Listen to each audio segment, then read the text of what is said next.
Ecclésiaste chapitre 6. Il est un mal que j'ai vu sous le soleil et qui est fréquent parmi les hommes. Il y a tel homme à qui Dieu a donné des richesses, des biens, de la gloire et qui ne manque pas pour son âme rien de ce qu'il désire, mais que Dieu ne laisse pas maître d'en jouir, car c'est un étranger qui en jouira. Eh bien, c'est là une vanité et un mal grave. Tout le travail de l'homme est pour sa bouche, et cependant, ses désirs ne sont jamais satisfaits. Quel avantage le sage a-t-il sur l'insensé? Quel avantage a le malheureux qui sait se conduire en présence des vivants? Ce que les yeux voient est préférable à l'agitation des désirs, eh bien, c'est encore là une vanité et la poursuite du vent. Car qui sait ce qui est bon pour l'homme dans la vie, pendant le nombre des jours de sa vie de vanité, qu'il passe comme une ombre? Et qui peut dire à l'homme ce qui sera après lui sous le soleil? Alors, vous avez vu, j'ai éliminé quelques versets pour simplifier. En fait, j'ai été un peu surpris en préparant ce texte, en me disant, mais qu'est-ce que je vais bien pouvoir dire sur ce texte? Et puis finalement, les pages se sont accumulées, donc il y a, on va zapper quelques versets pour rester dans un temps raisonnable. Voilà un petit peu comment on va le disséquer. Il va y avoir 4 parties, 4 courtes parties. Tout ce qu'on reçoit, 1, vient de Dieu. 2, la jouissance d'un bien vient aussi de Dieu. 3, les désirs ne sont jamais satisfaits. Et 4, nécessité de savoir pourquoi on vit. Vous voyez que c'est tout un programme. Donc voilà le plan, excusez-moi. Et donc, tout ce qu'on reçoit vient de Dieu. Il y a tel homme à qui Dieu a donné des richesses, des biens et de la gloire, et qui ne manque pour son âme de rien de ce qu'il désire. Dieu voit tout d'avance. Et on peut dire 2 mots sur ce qu'est la providence. C'est un terme qui n'est pas tellement utilisé dans notre monde évangélique, mais dans le monde chrétien en général. C'est la providence exprime que finalement Dieu voit tout. Mais dans le monde non chrétien, cette notion que les choses sont préprogrammées, sont prévues, il y a cette expression être sous une bonne étoile, par exemple. Hein, eh bien, c'est une intuition qui est relativement réaliste de savoir que y a un certain nombre de choses qui conduisent la vie. Effectivement, même pour ceux qui ne croient pas en Dieu, il y a un monde surnaturel qui est là, et il y a bien des interactions entre ce monde naturel et les humains, il ne faut pas le nier, et on le sait très bien, la Bible nous enseigne que le diable est tout à fait capable de faire des prodiges et de jouer ce rôle de destin. Mais bon, revenons à la vision chrétienne. Nous, ce que nous savons, c'est que Dieu est omniscient et qu'il distribue ses bienfaits comme bon lui semble. Ça nous paraît un petit peu irrationnel, ça nous paraît même injuste, mais c'est comme ça.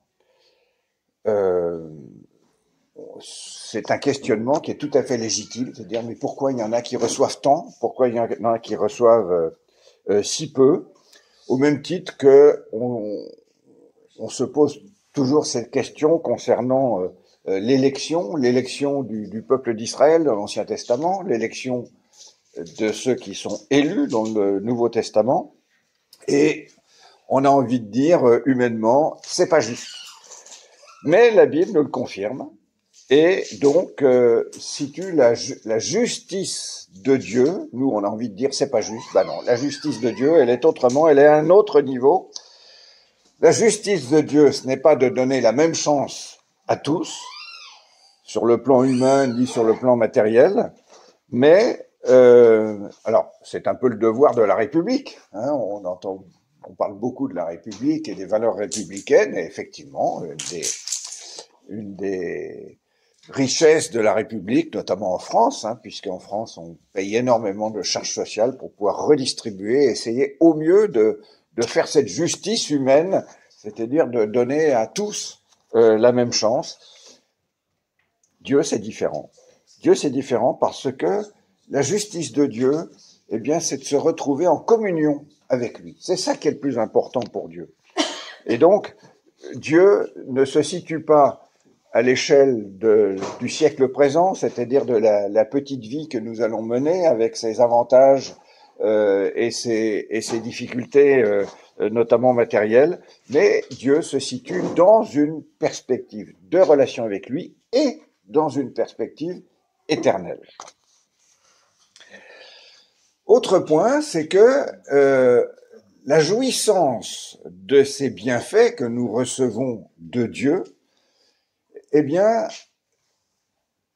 c'est Dieu qui en est le maître. Hein. Le texte dit, mais que Dieu ne laisse pas maître d'en jouir, car c'est un étranger qui en jouira. Et donc, là encore, ce refrain de Salomon, dépité, déprimé, c'est là une vanité et un mal grave. Oui, on peut recevoir beaucoup de bénédictions, diverses et variées, mais on peut ne pas savoir en jouir. Et la capacité devient de jouir ou de ne pas jouir, eh bien, elle vient, nous dit ce texte, de Dieu lui-même.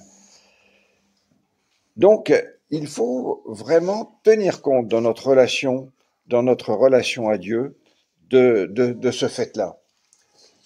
Moi, j'ai côtoyé dans mes 73 ans qui se terminent, j'ai eu la chance de côtoyer des gens très riches et de côtoyer des gens très pauvres. Et je vais vous raconter l'histoire du cousin de mon grand-père. Le cousin de mon grand-père, c'est même le cousin de mon arrière-grand-père. Au 19e siècle, il a fait de très bonnes affaires.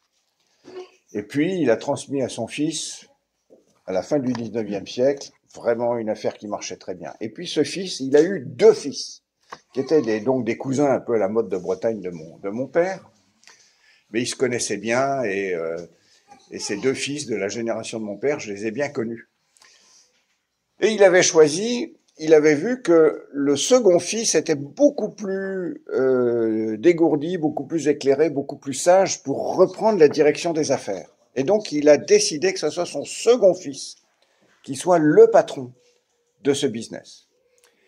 Et l'aîné, eh bien, s'est trouvé, dans les affaires, s'est trouvé que le second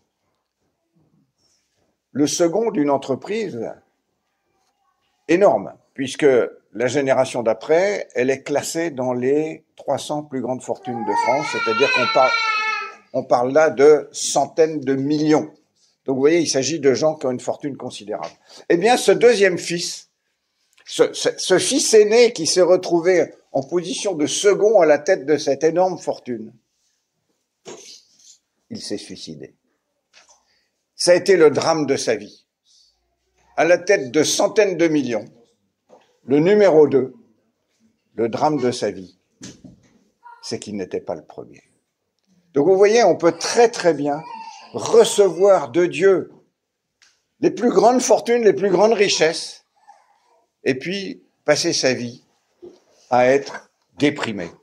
J'ai, dans ma famille au sens large, j'ai 2 cousins. En fait, ce sont les maris de 2 cousines. L'un a une fortune, il vient de décéder, avait une fortune considérable puisqu'il était producteur de produits de luxe en Suisse. Et donc, voilà, ça allait bien pour lui. Et puis son beau-frère, le mari de sa sœur, ce pauvre type, il a tué sa vie. Parce que son seul problème, c'était de devenir plus riche que son beau-frère. Ça a été dramatique. C'est un type qui a vécu À chaque fois qu'on le voyait dans les réunions de famille, il était triste. Son problème, c'est que son beau-frère était plus riche que lui. Et effectivement, quand il venait chez nous, la dernière fois qu'il est venu chez nous, il est venu de Genève en jet privé, il s'est posé au Touquet, et il a loué au Touquet la plus grosse Mercedes qu'on pouvait louer au Touquet. Donc vous voyez effectivement quelqu'un qui vivait très très bien. Donc vous voyez, jouir des biens, c'est pas une question de savoir d'en avoir beaucoup, de ne pas en avoir beaucoup, mais c'est effectivement un don de Dieu. Alors, une première leçon quand on lit ce que dit Salomon, apprenons à bien reconnaître tous les bienfaits que nous recevons, que nous soyons riches, que nous soyons pauvres. Je vous ai dit, j'ai fréquenté des tas de gens très riches, mais j'ai fréquenté des gens très pauvres. Je suis allé en Haïti, je suis allé en Afrique, je suis allé en Picardie, je suis allé à Abbeville, et j'ai rencontré des gens très pauvres. Et j'ai rencontré des gens très pauvres, heureux, contents de ce qu'ils avaient. Contents de ce qu'ils avaient. J'ai une femme de ménage pour s'occuper d'un gîte que je mets en location. C'est l'essentiel de notre conversation. Elle est toujours en train de se plaindre. Alors, j'ai du plaisir avec elle parce que je parle picard avec elle. Donc, ça se passe en picard, donc ça détend un peu l'atmosphère. Hein. Hein. Donc, nos conversations commencent toujours comme ça parce qu'elle est toujours en route à Brère de ce qu'à nos points. Et c'est triste. C'est triste. Je lui dis, la dernière fois que j'ai été chez elle, j'ai ouvert son frigo. Je lui dis, mais tu te rends compte du frigo que t'as? De quoi tu te plains? Regarde des gens qui sont plus pauvres que toi. Il y a toujours des gens plus pauvres que toi. Il y a quelques années, c'était avant notre mariage. Avec Agnès, on a fait un stage chez les chiffonniers d'Emmaüs. Et on avait passé un mois ensemble à donner un coup de main aux chiffonniers d'Emmaüs. Et on avait été frappés de voir que le concept des chiffonniers d'Emmaüs, c'était de s'occuper de gens plus pauvres alors que c'était des gens qui étaient issus de la misère. Donc voilà déjà une première leçon de cette déprime de Salomon. Eh bien, apprenons à notre niveau à profiter et à reconnaître que le Seigneur nous permet tant de choses. Et puis il y a une nouvelle notion, c'est que, donc c'est mon troisième point, tous les désirs ne sont jamais satisfaits. Tout le travail de l'homme est pour sa bouche, et cependant ses désirs ne sont jamais satisfaits. Ça, c'est un problème. Quel avantage le sage a-t-il sur l'insensé? Quel avantage a le malheureux qui sait se conduire en présence des vivants? Ce que les yeux voient est préférable à l'agitation des désirs. Et c'est encore là une vanité et la poursuite du vent. Alors, c'est intéressant parce que là, Salomon introduit la notion de désir. Et on va pouvoir réfléchir un petit peu plus à fond de ce qui suscite ou pas satisfaction. Les désirs, on le sait, alors je suis bien incapable de faire un cours de psychologie, mais c'est quand même ce qui suscite la motivation, c'est ce qui met en mouvement. Et il illustre, qu'est-ce qui nous met en mouvement? Mais la première chose, c'est qu'on a besoin de manger. Hein, donc c'est tout le travail de l'homme est pour sa bouche.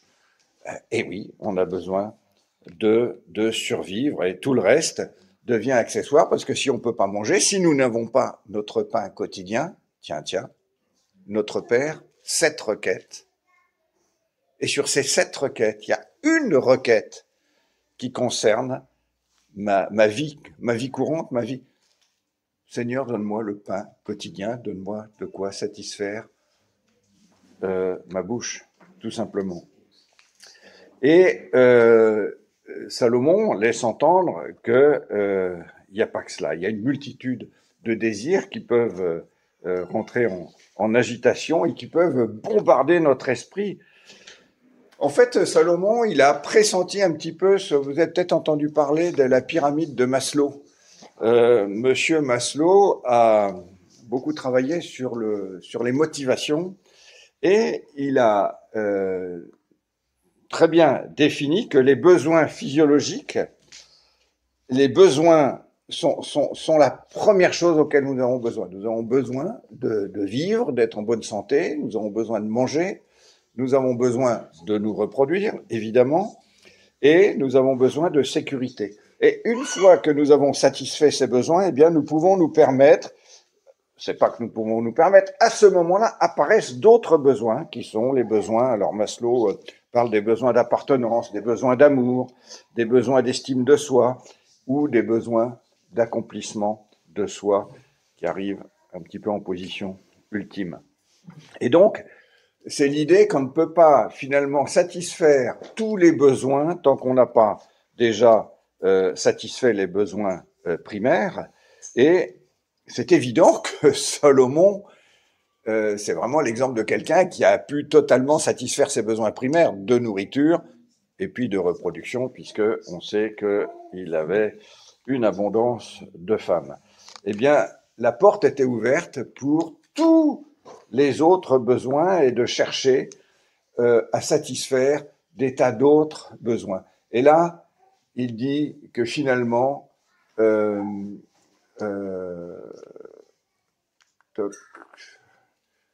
non, c'est pas ça. Finalement, le plus important, c'est de se limiter dans ses désirs, hein, puisqu'il dit ce que les yeux voient est préférable à l'agitation des désirs. Ce que je vois, moi, c'est 180 degrés d'angle de vue, et donc c'est relativement limité. Alors que dans ma tête, il n'y a pas cette limite de mon champ visuel. Dans ma tête, c'est infini. Je peux rêver effectivement d'être Elon Musk. Rien ne limite mes capacités de désir. Eh bien, l'une des leçons de ce texte, c'est donc que nous devons apprendre à agir sur nos désirs en les limitant, ne pas avoir les yeux plus gros que le ventre. Et ça, c'est une tentation qui nous concerne tous, que nous soyons riches, que nous soyons pauvres, que nous soyons instruits, que nous ne le soyons pas. Se limiter à ce qui est important, se limiter à ce qui est dans mon champ visuel de mes désirs. Et donc, c'est une façon de renoncer à être un petit Dieu, parce que si je me laisse aller à tous mes désirs, eh bien, je me prends potentiellement pour un petit Dieu. Et je voulais vous illustrer, en management, ceux qui ont fait un petit peu de cours de management, on nous a appris ce que c'était que le principe de Peter. Le principe de Peter, eh bien, c'est justement de savoir trouver la bonne adéquation entre les responsabilités qu'on peut confier à un collaborateur et puis ce qu'il est capable de faire.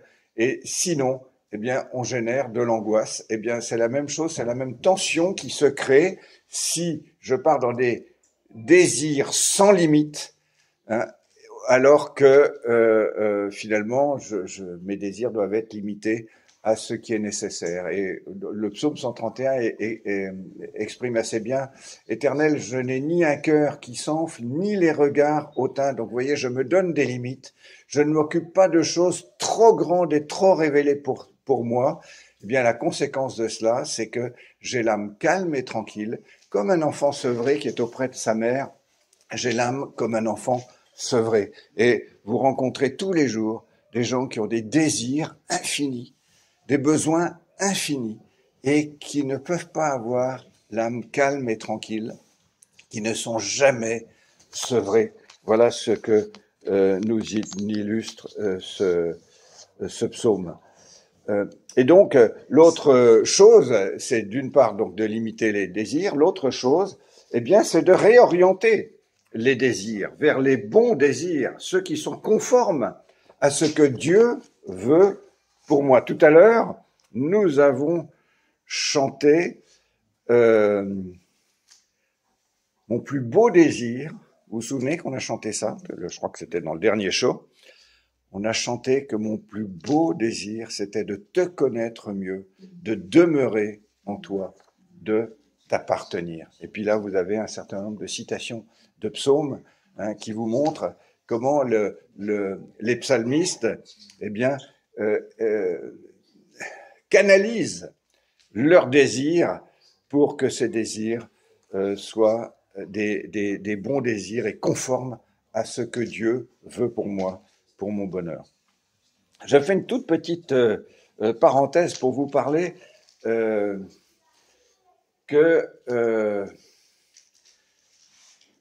à quoi nous pousse notre chair, notre nature humaine, je dirais notre côté animal, parce que nous sommes bien sûr des hommes, évidemment, mais nous sommes aussi des animaux, des mammifères.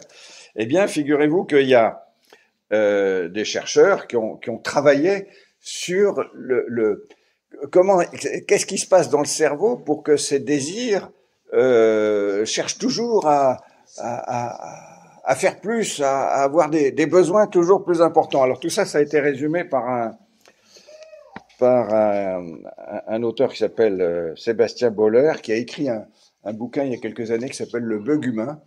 Et avec Agnès, on avait donné toute une formation dans le cadre d'Arocha sur ces questions-là, parce que évidemment, ces notions de désir toujours plus important, eh bien, c'est une des explications de la crise écologique que nous vivons.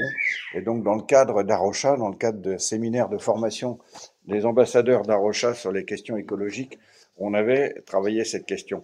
Alors, l'idée, si vous voulez, c'est que des chercheurs, maintenant qu'il y a une possibilité de voir beaucoup mieux, on est loin d'avoir tout compris, mais ce qui se passe dans le cerveau, eh bien, les chercheurs ont mis des gens dans des IRM tout en leur faisant regarder des images qui les mettaient en situation. Et puis, selon les situations, eh bien, ça permettait de voir quelles étaient les zones du cerveau qui étaient excitées et de voir comment le circuit de la récompense était alimenté en fonction des choses. Alors, si ça vous intéresse, on peut passer 1 heure, Agnès et moi, à revenir sur cette formation que nous avions donnée sur le sujet, mais je vais tout droit à la conclusion. La conclusion, elle est hyper simple, mais je crois que j'en ai déjà parlé ici, c'est que ce qui suscite le bonheur, les attentes de bonheur au niveau charnel et au niveau du monde, c'est très simple. C'est 4 choses. C'est 4 choses qui sont les ressorts sur lesquels vont jouer les publicitaires. Si vous voulez savoir, vous appuyez sur le bouton de la télé, vous regardez les publicités, et bien vous allez vous rendre compte que ces publicités fonctionnent à partir de 4 principes. C'est avec ça que nos leaders syndicaux mobilisent les troupes. C'est avec ça que nos hommes politiques font des promesses auxquelles croient ceux qui veulent y croire. Et c'est avec ça que prospère l'évangile de la prospérité dans certains pays africains ou d'Amérique du Sud. Ces 4 choses, c'est ce qui suscite le bonheur aux yeux du monde, pour notre chair, c'est avoir plus que son semblable. On est toujours en train de se comparer. On est toujours en train, et on ne se compare pas au PDG ou au balayeur, on se compare au gars qui a le même rang dans mon entreprise. Je me compare, j'habite dans un lotissement où grosso modo les gens sont du même milieu, catégorie socio-professionnelle ou socio-économique, je vais me comparer à mes voisins. Dans ma famille, je vais me comparer à mon beau-frère. Vous voyez ? Donc, on est toujours en train de se comparer à ses semblables. Eh bien, ce qui me donne du bonheur, c'est d'avoir plus que mon semblable. Premier point. 2, ce qui me donne du bonheur aux yeux du monde, ce qui fait jouir ma chair, c'est d'avoir plus qu'avant. Hein, c'est le discours syndical. Moi, je sais pas, quand je commençais à écouter le discours syndical, j'ai fait du syndicalisme étudiant quand j'étais jeune, c'était l'augmentation du pouvoir d'achat. Ça n'a pas changé, plus qu'avant. Troisièmement, c'est d'avoir plus que prévu. Alors ça, c'est un tout petit peu plus complexe, mais on va faire simple. Je vais chez Carrefour, il y a une promotion sur les jus d'orange. Je me dis, c'est une bonne occasion, et j'achète 3 packs de jus d'orange. Et puis, manque de bol, je sors de chez Carrefour, je vais chez Action ou chez Aldi, et puis là, je suis content en sortant chez Carrefour, parce que j'ai eu plus que prévu, j'ai acheté mon jus d'orange moins cher que ce qu'a acheté l'autre chez Auchan, et puis je vais chez Aldi, et je me rends compte que là, le jus d'orange est encore moins cher. Et là, mon vécu intérieur c'est un sentiment de tristesse. Vous voyez? Donc, avoir plus que prévu, alors là, on pourrait le développer, hein, mais c'est pas l'objet. Et le quatrième point, et ça vous le comprenez, c'est tout de suite, immédiate. Hein, je veux l'avoir tout de suite. Donc, voilà, donc je vous ai fait un petit peu ce résumé parce que ça exprime un petit peu comment fonctionne ma chair et pourquoi je parle de ça. Parce que si nos publicitaires, si nos syndicalistes, si nos hommes politiques et si nos pasteurs de l'évangile de la prospérité utilisent ces ressorts-là, eh bien c'est que ce sont les ressorts qu'utilise le diable, tout simplement. C'est pas plus compliqué que ça, car le diable est un expert et voilà, donc c'est résumé, pour ceux qui ont une mémoire plus visuelle. Hein, retenez ça, peut-être que je leur redirai de temps en temps. Alors, c'est un peu plus complexe. Et puis, il y a un cinquième point que je n'ai pas mentionné. Les chercheurs, quand même, retrouvent... il y a quelque chose qui est absolument fascinant. Vous allez voir ça là dans les jours qui viennent. C'est extraordinaire de voir une canne s'occuper de ses canetons. C'est extraordinaire de voir une brebis s'occuper de son agneau. Donc, il y a quand même dans la chair humaine, dans cet héritage nous venons des animaux, dans notre cerveau reptilien, une programmation quand même à une jouissance quand même à s'occuper des autres. Donc, c'est le cinquième point sur lequel je n'ai pas, que je n'ai pas mentionné, mais sachez que ça existe. En tout cas, c'est évident que soyez sobres, veillez, votre adversaire, le diable, rôde comme un lion rugissant, cherchant qui il dévorera. Et donc, il va jouer sur ces points pour tenter de vous dévorer. Et c'est là que je reviens un petit peu au Notre Père. C'est extraordinaire dans le Notre Père. On va faire simple. Les trois premières requêtes, ça concerne Dieu, sa gloire, sa volonté, sa bonté, son nom soit sanctifié. Il y a une requête qui concerne mes besoins, mon pain quotidien. Et après, la communion fraternelle avec le pardon au sens large. Puis, ne me laisse pas entrer en tentation. On touche à ce qu'on vient de dire. Et enfin, délivre-nous du mal avec un M majuscule. Donc, ça permet de mettre les choses à leur juste place. Alors, ce qui est important, c'est de savoir, finalement, c'est mon quatrième point, pourquoi on vit, comment se débattre avec tout ça. Car qui sait ce qui est bon pour l'homme dans la vie, pendant le nombre des jours de sa vie de vanité qu'il passe comme une ombre, et qui peut dire à l'homme ce qui se passera après lui sous le soleil.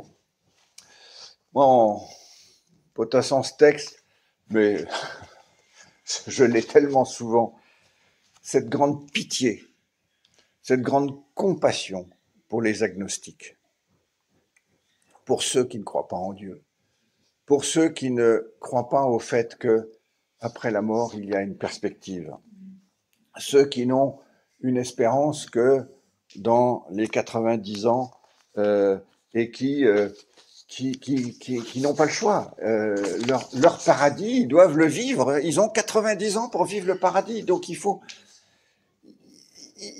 ne se refusent rien. Hein. Et moi, dans mes affaires passées, j'étais pas très bon en marketing. J'étais pas très bon parce que je n'avais pas ce moteur de l'agnostique. Ce moteur, quand il s'agissait de vendre un bien, j'avais du mal à me mettre dans la peau que finalement les gens qui ont 90 ans pour accomplir tout ce qu'ils peuvent accomplir dans leur vie, pour vivre les épreuves de la vie, mais surtout vivre dès maintenant et tout de suite le paradis sur terre, parce qu'après il se passe plus rien, comprendre que ces gens-là, ils sont assoiffés de consommation, assoiffés de devoir satisfaire tous les désirs que leur bombarde la société. Et donc j'ai énormément de compassion et je pense que c'est un de mes moteurs pour vraiment annoncer la parole de Dieu et aider des gens à sortir de ce piège que sont les 90 ans que nous avons tous d'espérance de vie. Vous comprenez ? Donc, notre société est vraiment d'une pression extrêmement forte et je me rends compte, puisque j'avance en âge, je ne suis pas le doyen ici, merci Lydie, j'avance en âge et donc je côtoie beaucoup de gens de mon âge qui me disent « Mais Paul, qu'est-ce que tu t'embêtes avec tes engagements associatifs, d'église, etc. » Et ils me disent « Mais profite, là t'as bientôt 74 balais, là t'as plus que 15 ans à vivre. Profite de ces années. » Et je leur réponds « Mais je profite, je profite. » Hein? Vous voyez, j'ai beaucoup de pitié pour les gens qui disent « Mais j'arrive à la fin de la vie. » Alors ils ont tous les regrets de tout ce qu'ils ont raté pendant leur vie. Tout ce dont ils n'ont pas profité, tous les voyages qu'ils auraient voulu faire et qui n'ont pas fait, etc. Et il faut toujours plus. Et je me rends compte de gens de mon âge et plus âgés qui sont extrêmement aigris parce qu'ils arrivent à la fin de leur vie plein de regrets de ne pas avoir suffisamment profité. Voilà, on a terminé nos 4 points, donc on va conclure en disant on va essayer de prendre de la hauteur. Prenons de la hauteur sur le temps et sur notre destinée. Hein. Notre destinée, elle est éternelle, et là, c'est formidable. Nous sommes... Ça, vous avez repéré dans quel chapitre ça se trouve? Important d'avoir ça en tête, parce que c'est une des clés du bonheur. Si le Christ n'est pas ressuscité, notre prédication est donc vaine. Et donc, nous sommes tous en train de perdre notre temps. En ce moment, on ferait mieux d'aller pêcher la ligne. Mais si c'est dans cette vie seulement que nous espérons dans Christ, eh bien, nous sommes les plus malheureux de tous les hommes. Qui peut me dire dans quel chapitre? Comment? Dans 1 Corinthiens, gagné, quel chapitre? 15. 1 Corinthiens 15. Hein. Si nous ne croyons pas en la résurrection, nous sommes les hommes les plus malheureux du monde. Nous perdons notre temps là tous les dimanches matins et tous les moments que nous consacrons au Seigneur. Hein. Donc c'est important de faire son choix. Hein. Est-ce que nous voulons être les plus heureux du monde ou est-ce de tous les hommes, ou est-ce que nous acceptons de continuer à être les plus malheureux des hommes? Donc la clé, c'est vraiment dans notre foi. Prenons de la hauteur. Oui, nous sommes nés, moi il y a 73 et quelques années, hein, mais ça finit pas là. Et c'est ça qui change tout. Hein. Si, effectivement, mon espérance de vie, alors quand on est en bonne santé à 73 ans, mon espérance de vie, je crois, elle est encore de 80, je devrais vivre jusqu'à 87 ou 88 ans normalement. Quelque chose comme ça. Vous voyez, mais il y a des gens, ils regardent ça à la loupe, hein, ils disent combien de temps qu'il me reste, un petit peu quand tu regardes ton porte-monnaie, qu'est-ce qu'il me reste comme sous, hein, combien d'années qu'il me reste pour profiter. Ben moi souvent je dis aux gens, quand les gens ils me disent mais profite Paul, je dis mais attendez, prends des vacances, repose-toi, etc. Moi j'ai la vie éternelle pour profiter, la vie éternelle qui nous attend pour prendre des vacances. Hein. Donc en attendant, je profite vraiment en étant union avec le Seigneur. Donc sachons comprendre que notre terre n'est qu'une étape dans ce processus. Et puis, donc, il faut quand même qu'on se rappelle que si on accepte l'œuvre de Jésus pour nous, nous devenons déjà des citoyens du ciel. Dès maintenant, on a un pied là-haut, hein, lisez l'Apocalypse. Quand on ne m'imposera pas de faire des messages sur l'Ecclésiaste, peut-être que je ferai 1 ou 2 messages sur l'Apocalypse qui me passionnent de plus en plus. Et en attendant, dans le siècle présent, sachons, rendre gloire à Dieu pour les grandes et petites choses qu'il nous donne, et prenons le temps de les identifier, de les apprécier, car nous avons vocation d'être les plus heureux des hommes. Amen. Merci.